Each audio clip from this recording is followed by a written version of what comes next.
అందరికీ నమస్కారం. అమ్మ మాట అమ్మాయి బాట ఛానల్కి స్వాగతం. ద సీక్రెట్ అయస్కాంతం తెలుసుకుందామా? తరువాయి భాగంలోకి వెళ్ళిపోదామా? నా కోసం ఎదురు చూస్తున్నారా?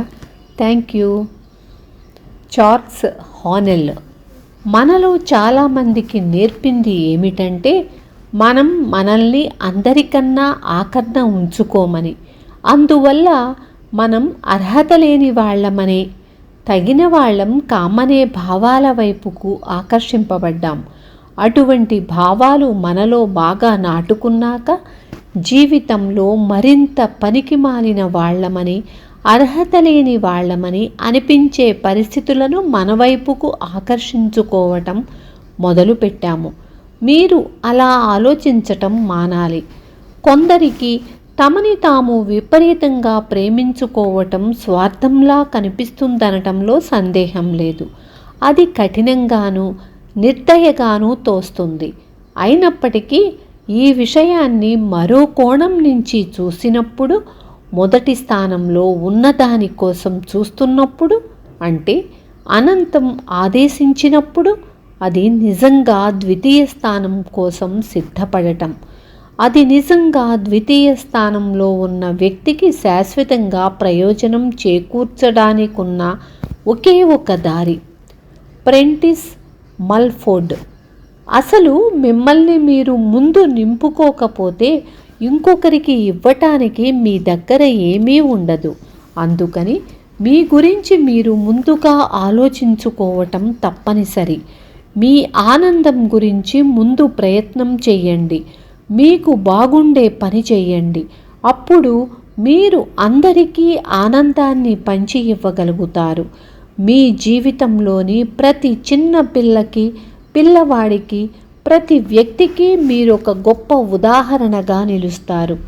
ఆనందం అనుభవిస్తున్నప్పుడు మీరు ఇవ్వటం గురించి అసలు ఆలోచించక్కర్లేదు. అది సహజంగానే పొంగి పొర్లుతుంది. లిసా నికోల్స్ నేను ఎంతో మందితో సంబంధాలు పెట్టుకున్నాను. నా సహచరులు నాలోని అందాన్ని నాకు చూపిస్తారని ఎదురు చూశాను. ఎందుకంటే నా అందాన్ని నేను చూసుకోలేకపోయాను. నేను పెరిగి పెద్దదాన్నవుతుండగా Bionic Woman, Wonder Woman, Charlie's Angels లాంటి వాళ్ళు నా హీరోలు, లేదా నేను అభిమానించిన ఆదర్శ వనితలు. వాళ్ళు అద్భుతంగా ఉండేవాళ్ళు, కానీ చూడటానికి నాలాగా ఉండేవాళ్ళు కారు.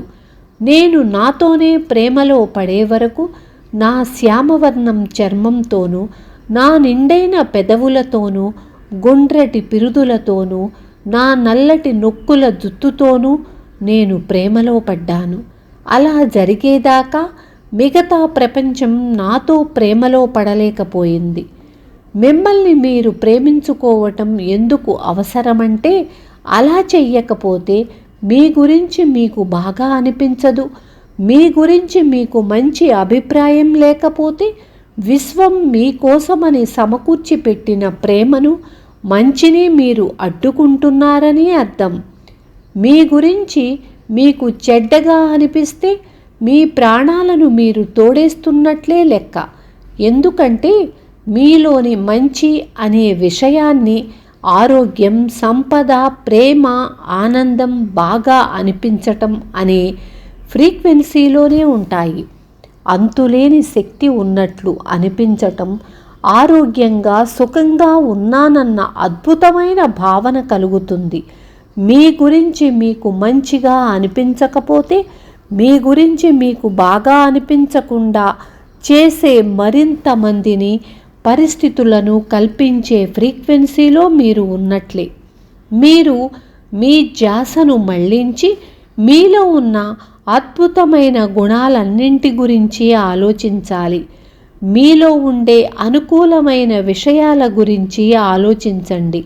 వాటి మీద మనసు కేంద్రీకరిస్తే ఆకర్షణ సిద్ధాంతం మీ గురించి మరిన్ని గొప్ప విషయాలను దృష్టికి తెస్తుంది. మీరు దేన్ని గురించి ఆలోచిస్తారో దాన్నే ఆకర్షించుకుంటారు. మీరు చెయ్యాల్సిందల్లా మీ గురించి ఏదైనా మంచి విషయాన్ని చాలాసేపు ఆలోచించటం. అప్పుడు ఆకర్షణ సిద్ధాంతం అటువంటి ఆలోచనలనే మరిన్నిటిని మీకు ఇవ్వటం ద్వారా ప్రతిస్పందిస్తుంది. మీలోని మంచి విషయాల కోసం వెతకండి. వెతికితే అవి తప్పక దొరుకుతాయి.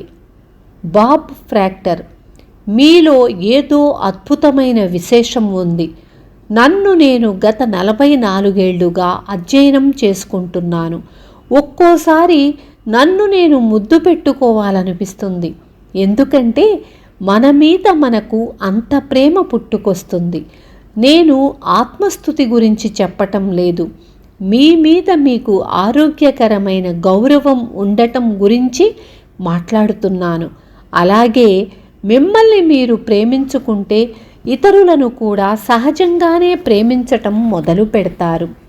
మార్సి షిమోఫ్: మానవ సంబంధాల దగ్గరకొచ్చేసరికి ఇతరుల గురించి ఎప్పుడూ ఫిర్యాదు చెయ్యటం మనకి అలవాటుగా ఉంటుంది. ఉదాహరణకు, నాతో పనిచేసేవాళ్ళు చాలా బద్ధకస్తులు. మా ఆయన నాకు పిచ్చి కోపం తెప్పిస్తాడు. మా పిల్లలు అసలు చెప్పిన మాట వినరు. ఎప్పుడూ మన దృష్టి అవతలి వారి మీదే ఉంటుంది. కానీ సంబంధ బాంధవ్యాలు నిజంగా బాగుండాలంటే అవతలి వ్యక్తిలో మనకి ఇష్టమైన దాని మీదే మనం దృష్టి ఉంచాలి తప్ప ఫిర్యాదు చెయ్యటం మీద కాదు.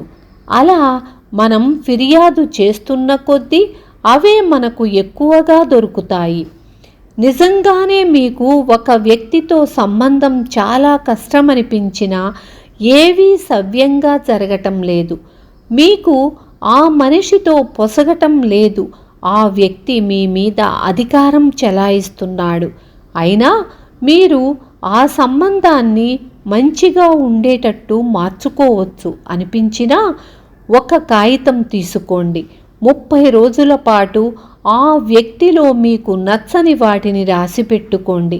ఆ వ్యక్తి మీద మీకు ప్రేమ ఉండటానికి గల కారణాలన్నింటి గురించి ఆలోచించండి. అతని హాస్య ప్రియత్వం మీకు నచ్చుతుందా? అతను మీకు అన్ని వేళలా అందించే సహకారాన్ని మెచ్చుకుంటున్నారా? అవతలి వ్యక్తిలో ఉండే మంచి గుణాలను ఒప్పుకొని దాని మీద మనసు లగ్నం చేస్తే అది మీకు మరింతగా దొరుకుతుందనే విషయాన్ని మీరు గమనిస్తారు. అప్పుడు సమస్యలన్నీ మాయమవుతాయి. విన్నారు కదా? తరువాయి భాగం రేపు చెప్పుకుందాం. ఓపికగా విన్నందుకు, మీరు ఆచరణలో పెడుతున్నందుకు థ్యాంక్ యూ.